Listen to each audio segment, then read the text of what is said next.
Voltamos a conversar com o juiz de direito aposentado, Diógenes Tenório Albuquerque, ele que é ouvidor, atualmente ouvidor do Poder Judiciário do Estado de Alagoas. Nós estávamos falando aqui a respeito do desembargador Antônio Sapucaia, que seria nosso entrevistado, mas infelizmente faleceu na quinta-feira passada. Estamos falando aqui sobre a vida de Sapucaia e sobre a obra de Antônio Sapucaia.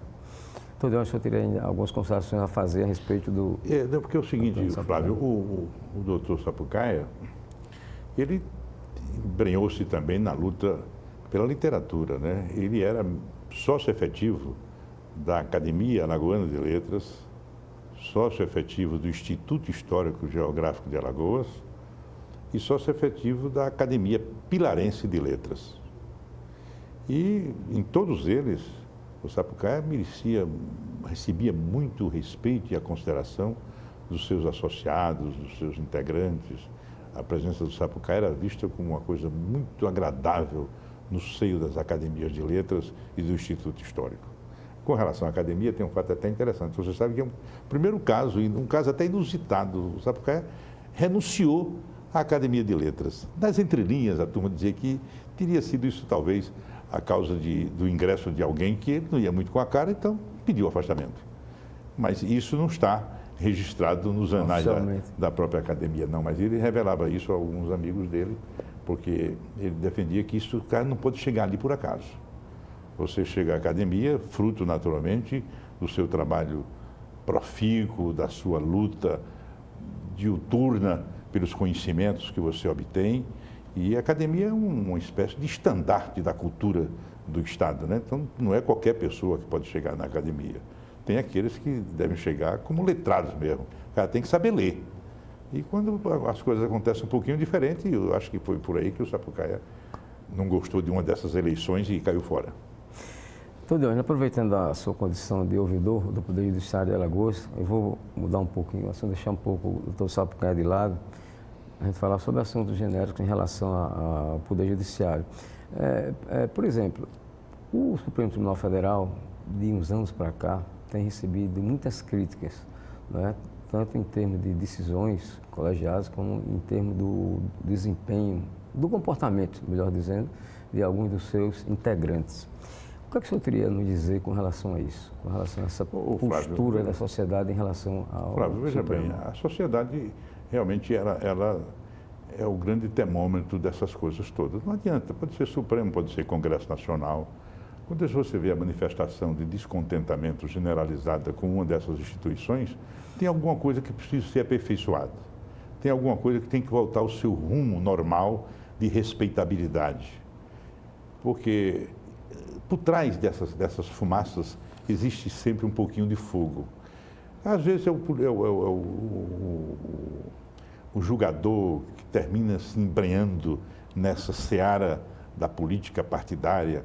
Você sabe que o Supremo Tribunal Federal, ele é todo ele por indicações estritamente políticas. Por mais que você diga, eu vou ser independente, lá no fundo das coisas, termina você traindo a sua própria consciência de independência e enveredando pelo caminho do servir a. A propósito, o que é que o senhor acha desse atual critério em que o presidente da República indica, o Senado aprova a indicação do ministro? Lamentavelmente, esse é um processo que vem ao longo do tempo, mas pelas reações que a sociedade hoje demonstra, é preciso que alguma coisa seja revista nessa sistemática, sabe? Porque não está dando certo. Por exemplo, se você tem um governo, como foi agora o governo do PT, que teve quase 18 anos no exercício permanente, termina tendo todos os membros do Supremo Tribunal indicados por ele. Indicou 8 de 11. Pronto, então você vai ver o seguinte, como é que fica uma corte dessa? Porque se é verdade que nós temos que assumir a responsabilidade muito grande com o dever de gratidão, será que não existe? O cara pode não, mas eu estou desvinculado desse fenômeno da gratidão no exercício da magistratura do Supremo Tribunal Federal. Será? Um cargozinho tão simples desse, e você vai esquecer a gratidão de quem lhe ofereceu? Se Lula, por exemplo, não tivesse tanta gente lá dentro o Supremo estava com tanta preocupação com a imagem de Lula depois dessa disfarçatez todinha que o Brasil conhece? Não estaria, doutor. Já tinha julgado como um cidadão comum, mas não, todo mundo que vai julgar se preocupa, sim, que vai atingir o cidadão que me trouxe para cá, vai atingir o cidadão que me deu guarida como ministro do Supremo Tribunal Federal. Isso é uma coisa que a gente tem que ponderar. Ninguém vive de ilusão. Só os que nada sabem, nada compreendem, dela se alimentam ou com ela se satisfazem.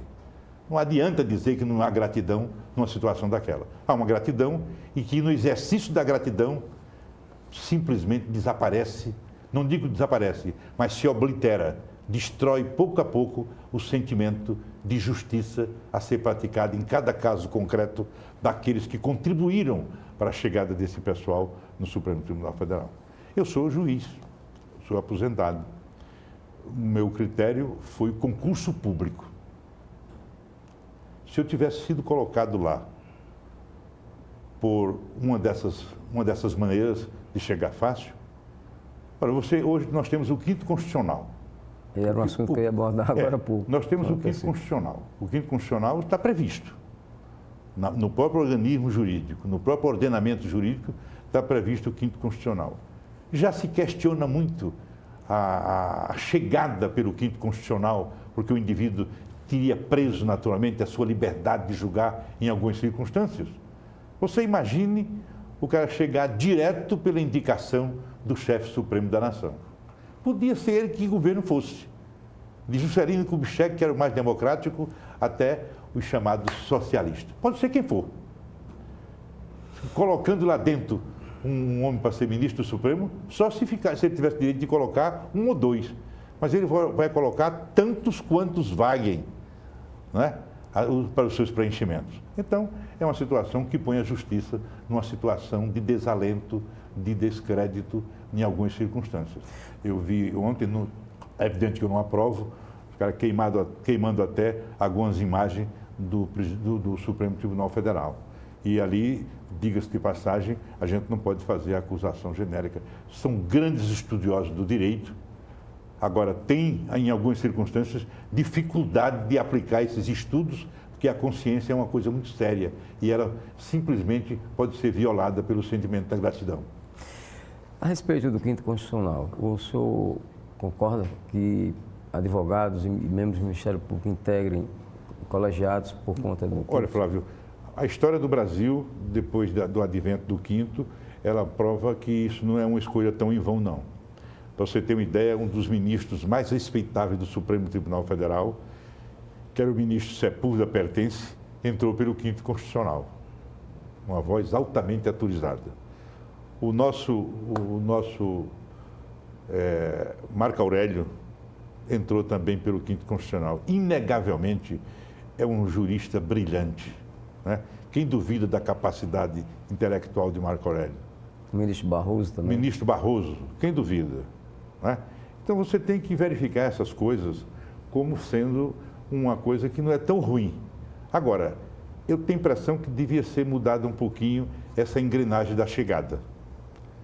Entendeu?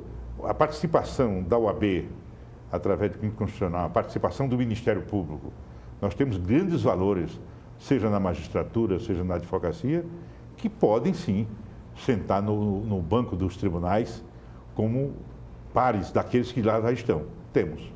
Agora, é preciso fazer um estudo mais profundo com relação a esse fenômeno da escolha ligado às gratidões pessoais, tudinho, etc. E, por exemplo, o caso do Supremo é um caso raro. Se, por exemplo, qualquer presidente da República demorar 10 anos no poder, ele pode colocar lá 10 homens. Né? Então, você vai ver qual foi a renovação que houve no Supremo Tribunal Federal. Se você fizer um histórico pela renovação no decorrer do tempo, nos últimos 15 anos, verifique quem indicou esses ministros todos. O senhor defende que ministros têm um mandato? Eu acho que o poder de um ministro do Supremo Tribunal Federal é um poder muito grande. Não do ministro, dos desembargadores também. Não é porque eu tenha saído da magistratura que estou com essa defesa, não.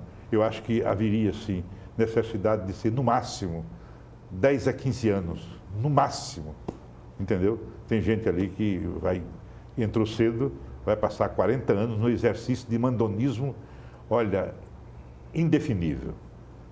E você sabe que um desembargador ou um ministro do Supremo, sobretudo o ministro do Supremo, 20 anos no poder, olha, é uma coisa muito séria, é um peso muito forte como mandonismo nessa nação. E a gente verifica na prática que ministros, né, muitas vezes votam em processos que ele, de interesse da pessoa que o indicou. Você veja, eu veja bem, não precisa ser jurista. Vários casos. Não precisa ser jurista para ver uma coisa que está acontecendo agora no Supremo. O Supremo instaura inquérito, ele mesmo preside e ele mesmo julga. Para que coisa é essa, gente? Que coisa é essa? Você criou-se no ordenamento jurídico processual penal a figura da polícia judiciária. Né? Você tem um inquérito, você fez muito tempo penal, Flávio, comigo mesmo. Eu tenho um inquéritozinho, que aquilo vai transformar numa ação penal, se for acolhido pelo Ministério Público. Transformado na ação penal, vem o estágio na primeira instância, depois evolui para a segunda. Então, tem todo o ritual. As pessoas que estão julgando cada uma dessas fases são pessoas diferentes. Como é que você instaura o inquérito, apura e você mesmo julga? Pelo amor de Deus. Isso é uma coisa que não cabe para ninguém. Como os ministros são muito sabidos, a gente tem que reconhecer que os nossos conhecimentos são limitados, né? Doutor Deus, na sua opinião sobre a lei do abuso de autoridade? Olha, a lei do abuso de autoridade, tal como posta, é um abuso de autoridade da lei. Entendeu? Como é que você pode fazer com que um juiz, ao julgar um malandro qualquer, um pistoleiro, um traficante, corra o risco, no exercício da judicatura, de responder a um processo? Na hora que eu decreto uma prisão preventiva, eu posso estar correndo o risco de ser preso oportunamente, porque no meu labor, na minha luta, eu teria cometido um possível desvio, um possível abuso de autoridade. Não vai se chegar mais nunca a botar um bandido rico na cadeia. E os pobres, estabeleça-se a dúvida, né? Se for alguém que tem amizade com alguém do exercício político, o indivíduo, o juiz, o promotor, ou quem quer que seja, está correndo o risco de ser preso. Isso é um absurdo. Eu até não entendi porque o presidente Bolsonaro fez apenas alguns cortes. Aquilo tinha que ser abolido inteiramente para fazer com que a autoridade judiciária... Você deve fiscalizar a autoridade judiciária. Isso sim, nós temos mecanismo para fazer isso. Para o juiz não abusar. Porque você sabe um abuso de autoridade que é flagrante no país todo? Um desembargador qualquer ou um ministro dá uma liminar e se despreocupa com o processo. Essa liminar fica surtindo os seus efeitos, com efeito satisfativo, e nunca mais ela volta a ser julgado. O processo perde o seu significado, perde a sua importância, perde a sua valia. Isso aí é que é um abuso de autoridade. O pleno nunca toma conhecimento de uma liminar que protegeu um corrupto. Essa autoridade devia ser apurada. Mas, no seu dever legal, decente, o juiz passar o vexame de ser punido por um bandido, em decorrência de prender um bandido, que é isso? Isso é um retrocesso inominável. Ok, nosso muito obrigado ao doutor Diógenes Tenório de Albuquerque, juiz de direito aposentado, que é ouvidor do Poder Judiciário de Alagoas, pela sua participação aqui nesta edição de Conjuntura, onde veio falar a respeito da vida e da obra de Antônio Sapucaia e também fazer algumas considerações a respeito do Poder Judiciário de forma geral. Vamos agora ao intervalo, a gente volta daqui a pouco conversando com a vereadora Ana Hora. Até já.